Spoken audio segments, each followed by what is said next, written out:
Hi friends, എല്ലാവർക്കും നമസ്കാരം. ജെയിംസിന്റെ ഏറ്റവും പുതിയ എപ്പിസോഡിലേക്ക് എല്ലാവർക്കും ഹൃദയം നിറഞ്ഞ സ്വാഗതം. പറഞ്ഞിരിക്കാൻ ഒട്ടും സമയമില്ല, കാരണം വന്നിരിക്കുന്നത് കൽക്കി 2898 AD എന്ന് പറയുന്ന ഗംഭീര സിനിമയായിരിക്കുന്ന എല്ലാവരും പ്രതീക്ഷയോടെ കാത്തിരിക്കുന്ന സിനിമയുടെ ട്രെയിലറാണ്. പ്രഭാസ്, അമിതാഭ് ബച്ചൻ, കമൽഹാസൻ, ദീപിക പദുക്കോൺ തുടങ്ങിയ ഒരുപാട് ആളുകളാണ്. നാഗശ്വിന്റെയാണ് പടം. സോ സംസാരമൊക്കെ പിന്നെ ട്രെയിലർ കാത്തിരിക്കാം. 15 മിനിറ്റ് ഓൾറെഡി ലേറ്റ് ആയിട്ട് വന്നിട്ടുള്ളത്. Let's watch. റെഡി.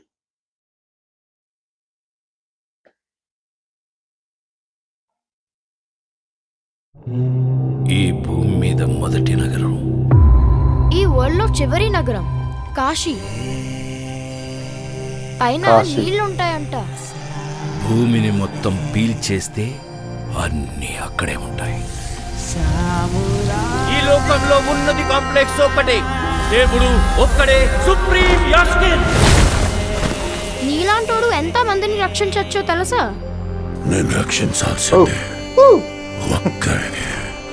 6000 సంవత్సరాల క్రితం కనిపించింది. ఇప్పుడు మళ్ళీ ఆ పవర్ వచ్చిందంటే వెలుగు వచ్చే సమయం అయింది.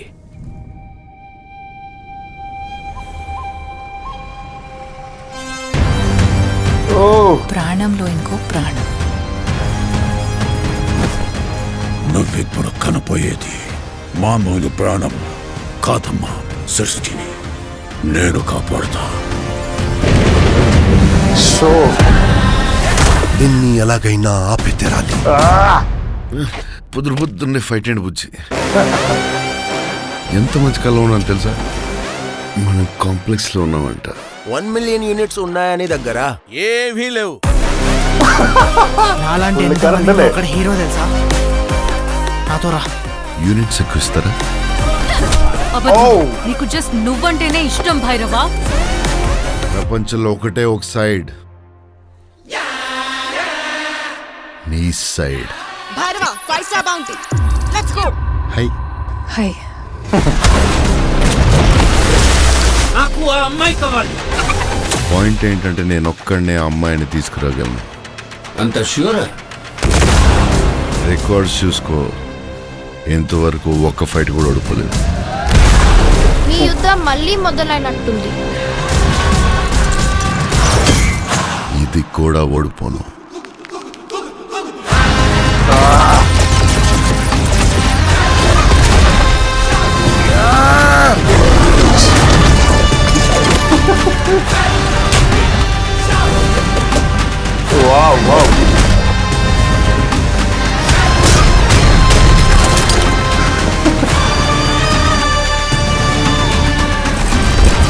ఇంకా తొలి ఊపిరి కూడా తీసుకొని ఈ బిడ్డ కోసం ఇంకెంత మంది చనిపోవాలి? భయపడకు, మరో ప్రపంచం వస్తుంది.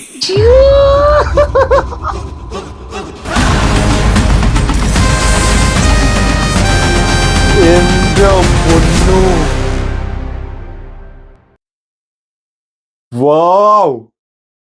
ഇത്ര നേരം ഭയങ്കര ഗംഭീരമായിട്ടുള്ള സംഭവങ്ങളാണ് നമ്മൾ കണ്ടോണ്ടിരുന്നത്. അതിൽ യാതൊരു ഡൗട്ടും ഇല്ല.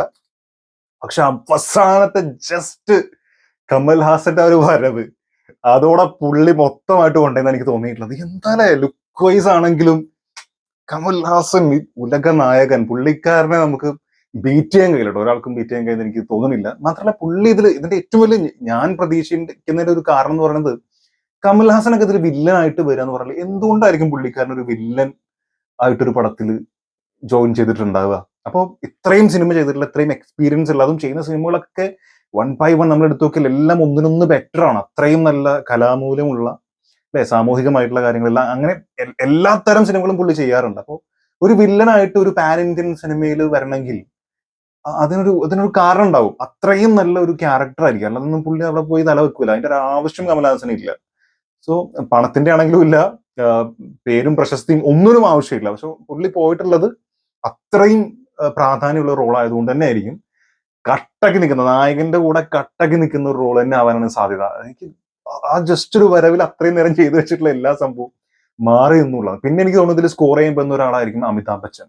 പുള്ളിയും ഈ പറഞ്ഞ പോലെ വെറുതെ ഒന്നും പോയി തലവെക്കേണ്ട ആവശ്യമില്ല. മാത്രമല്ല എനിക്ക് തോന്നുന്നു പ്രഭാസിനേക്കാൾ കൂടുതൽ ഇതിൽ പെർഫോമൻസ് വൈസ്, സ്ക്രീൻ പ്രസൻസ് ആണെങ്കിലും ശരി, പുള്ളി വന്ന് നിൽക്കുന്ന ആ ഫൈറ്റിന്റെ ചില മൂവ്മെന്റ്സും ആ ഒരു വടിയും കൊണ്ട് ചെയ്ത സംഭവങ്ങളാണെങ്കിലും പിന്നെ ഒരു സ്ഥലത്ത് നമ്മൾ കണ്ട കാലം ഇങ്ങനെ ചവിട്ടുമ്പോഴേക്കും മറ്റേ ഫുള്ള് ഇങ്ങനെ പൊട്ടിത്തെറിക്കുന്ന ഒരു സാധനമൊക്കെ നമ്മൾ കണ്ടത് അത്രയും പവർ ആയിട്ടുള്ള അല്ലെ അശ്വന്താത്മ എന്നത് എനിക്ക് അശ്വാത്മാവാണോ ആ തരത്തിൽ അല്ലെ ഇത് അറിയാലോ. കൽക്കി 2898 AD എന്ന് പറയുന്ന സിനിമ ഒരു 90% മഹാഭാരതം ബേസ്ഡ് ആയിട്ടുള്ള പരിപാടി തന്നെയാണ്. ഏത് സിനിമ എടുത്തു കഴിഞ്ഞാലും മഹാഭാരതത്തിന്റെ ഇൻഫ്ലുവൻസും ഇൻസ്പിറേഷനൊക്കെ നമുക്ക് കാണും. പക്ഷെ ഇതിൽ അവരെന്നെ പറയുന്നുണ്ട് മഹാഭാരത അത് ചെയ്തിട്ടുള്ള പരിപാടിയാണെന്നുള്ളത്. സോ അതിൽ അമിതാഭ് ബച്ചന്റെ ഇത്തരത്തിലൊരു ക്യാരക്ടർ വരുമ്പോൾ പുള്ളി ഒരുപാട് സ്കോർ ചെയ്യാൻ സാധ്യതയുണ്ട്. പ്രഭാസ് ഒരു പക്ഷെ നമ്മൾ സ്ഥിരം കണ്ടിട്ടുള്ള ചില കോമഡികളും സംഭവങ്ങളൊക്കെ പറഞ്ഞുകൊണ്ട് തന്നെ പോകേണ്ട തരം ക്യാരക്ടറാണ്. പക്ഷെ എന്നിരുന്നാലും ഇതിൽ സയന്റിഫിക്കലി ഒരുപാട് കാര്യങ്ങൾ ഇതിൽ കാണുന്നുണ്ട്. നമ്മളിങ്ങനെ കണ്ടോണ്ടിരിക്കുമ്പോൾ ഇതൊക്കെ എന്തോന്നടേ എന്ന് തോന്നുന്ന ഹോളിവുഡ് സ്റ്റൈൽ തോന്നുന്ന സംഭവങ്ങളാണ് കൂടുതലും കാണിച്ചിട്ടുള്ളത്. പിന്നെ എനിക്ക് ഇതിന്റെ പല പോസ്റ്ററും സംഭവങ്ങളൊക്കെ കണ്ടപ്പോൾ ഒരുപാട് ആളുകളും പറഞ്ഞു കേട്ടുള്ള സംഭവം ഡൂണുമായിട്ട് നമ്മൾ കുറെ സ്ഥലത്ത് നമുക്ക് ഒരു തോന്നിയിരുന്നു. ഒരു കമ്പയർ നോക്കി കഴിഞ്ഞാൽ ഡ്രസ്സിങ്ങിലൊക്കെ നമുക്ക് കോസ്റ്റ്യൂം വൈസ് ഒരുപാട് സ്ഥലങ്ങളിൽ ഡൂൺ എന്ന് പറഞ്ഞ സിനിമയായിട്ട് നമുക്കൊരു സാമ്യം തോന്നിയിരുന്നു. പക്ഷെ സിനിമയിലേക്ക് വരുമ്പോൾ അങ്ങനെയൊന്നും എനിക്ക് ഫീൽ ചെയ്യുന്നില്ല. അതിന്റെ വിഷ്വലും കഥ പറച്ചിലും ഒന്നും ഡൂണായിട്ട് ഒരു സംഭവം തോന്നില്ല. അത് ഡ്രസ്സിങ് അങ്ങനെ ആയതുകൊണ്ട് തോന്നിയായിരിക്കാം. പിന്നെ കൂടുതലും ഈ മരുഭൂമി ഡെസേർട്ട് സംഭവം അതൊക്കെ ആയിട്ട് ബന്ധപ്പെട്ടുള്ള സ്ഥലങ്ങളൊക്കെ ആയിരിക്കും കൂടുതലും ഈ സിനിമയിൽ ഉപയോഗിച്ചിട്ടുണ്ടാവുക. അപ്പൊ അത്തരത്തിൽ അവിടെ ഉള്ള ആളുകൾക്ക് സർവൈവ് ചെയ്യാൻ പറ്റുന്ന രീതിയിലുള്ള ഡ്രസ്സും അങ്ങനെ ആയിരിക്കുമല്ലോ ഒരു എന്താ പറയാ അത് ചെയ്തിട്ടുണ്ടാവുക, കോസ്റ്റ്യൂം പ്രിപ്പയർ ചെയ്തിട്ടുണ്ടാവുക. സോ അതുകൊണ്ടുള്ള ഒരു സാമ്യത മാത്രമായിരിക്കും എന്നാണ് എനിക്ക് ട്രെയിലർ കാണുമ്പോൾ തോന്നുന്നത്. അല്ല സിനിമയായിട്ട് യാതൊരു ബന്ധം എവിടെയും കാണുന്നില്ല. പിന്നെ ഇതിൽ എടുത്തു പറയേണ്ടത് ദീപിക പദുക്കോൺ. പുള്ളിക്കാരി ആണെങ്കിലും അറിയാലോ ഏത് റോൾ എടുത്താലും ആ ക്യാരക്ടറിന് പ്രാധാന്യമുള്ള റോളുകൾ മാത്രമേ എടുക്കുള്ളൂ. വെറുതെ ഒരു ഗ്ലാമറസ് വേഷം ചെയ്യാൻ വേണ്ടി മാത്രം ഒരിക്കലും സിനിമയിൽ വരുന്നതായിട്ട് കണ്ടിട്ടില്ല. സോ ആ ക്യാരക്ടറും ബ്രില്യൻ ക്യാരക്ടറിനായിരിക്കും. പിന്നെ തമിഴിൽ നടന്മാരുണ്ട്, തെലുങ്കിൽ നടന്മാരുണ്ട്, നമ്മുടെ കോമഡി ചെയ്യുന്ന പുള്ളിക്കാരുടെ പേര് എനിക്ക് കറക്റ്റ് ഓർമ്മയില്ല. അതിന്റെ ഒരു പോസ്റ്റർ വന്നിട്ടുണ്ടായിരുന്നു. പക്ഷെ പോസ്റ്റർ കണ്ടപ്പോൾ ഒരുപാട് ആളുകൾ ഇത് ഫാൻമേഡ് എന്ന് ചോദിച്ചിട്ടുണ്ടായിരുന്നു. നല്ലൊരു ക്വാളിറ്റി പോസ്റ്റർ പോലെ തോന്നിയില്ല. നല്ല കളർഫുള്ളും ഒക്കെ ആണെങ്കിൽ പോലും എന്തോ എഡിറ്റ് ചെയ്ത് അവിടെ കൊണ്ടുവന്ന് വെച്ച പോലത്തെ ഒരു ഫീൽ ഉണ്ടായിരുന്നു. പക്ഷെ ഇപ്പൊ ഇതിൽ കണ്ടപ്പോൾ ഓക്കെ അത് പൂർത്തിയായി ഉറപ്പാണ് പുള്ളിക്കാരൻ അതിലുണ്ട്. പുള്ളിയാണെങ്കിലും കോമഡിക്ക് കുറച്ചുകൂടി പ്രാധാന്യം കൊടുക്കുന്നത് അതുകൊണ്ടായിരിക്കുമല്ലോ അത്തരത്തിലുള്ള റോളുകൾ വരുന്നത്. അപ്പൊ മൊത്തത്തിൽ ഇതൊരു ട്രീറ്റ് തന്നെ ആവാനാണ് സാധ്യത. വിഷ്വൽ വൈസ് ഒരു എപ്പിക് ഫീൽ കിട്ടും തന്നെയാണ് തോന്നുന്നത്. ഐമാക്സ് ഒക്കെ കാണുമ്പോൾ ഭയങ്കര ഫീൽ ആയിരിക്കും. നമുക്ക് ഇവിടെ അതിനുള്ള സൗകര്യം ഇല്ല, നമ്മൾ സാധാ സ്ഥലത്ത് കാണുക.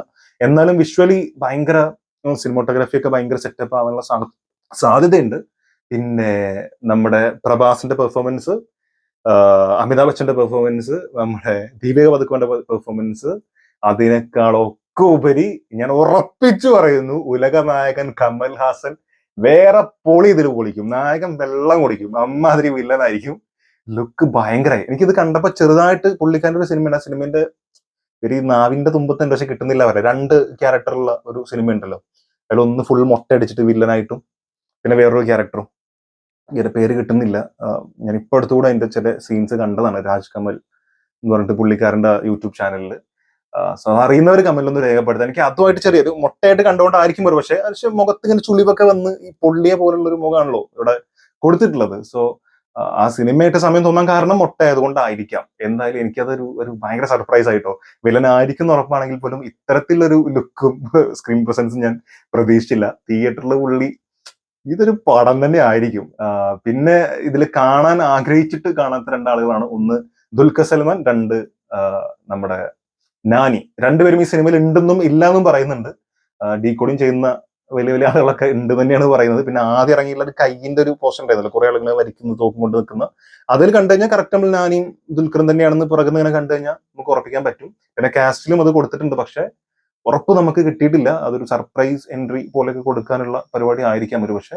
എന്തായാലും എനിക്ക് പേഴ്സണലി ഭയങ്കര ഇഷ്ടപ്പെട്ടു. പക്ഷെ ടീസർ ആയിരുന്നു എനിക്ക് ഇതിനേക്കാൾ ഇഷ്ടപ്പെട്ടത്. ട്രെയിലറിലേക്ക് വന്നപ്പോൾ കുറച്ചുകൂടി കോമഡി സംഭവം കുത്തി കയറ്റിയപ്പോ എനിക്ക് ആ ഒരു സീരിയസ്നെസ് കുറച്ച് കുറഞ്ഞ പോലെ ഫീൽ ചെയ്തു. അതെന്റെ പേഴ്സണൽ ഒപ്പീനിയൻ ആണ്. നിങ്ങളുടെ അഭിപ്രായം എന്താണെന്നുള്ളത് തീർച്ചയായിട്ടും മറക്കാതെ കമന്റിൽ രേഖപ്പെടുത്തുക. And thank you so much for watching. Video ഇഷ്ടപ്പെട്ടിട്ടുണ്ടെങ്കിൽ ഒന്ന് സബ്സ്ക്രൈബ് ചെയ്ത് സപ്പോർട്ട് ചെയ്യുക. എല്ലാവരും മറക്കാതെ ലൈക്ക് ചെയ്യുക, ഷെയർ ചെയ്യുക.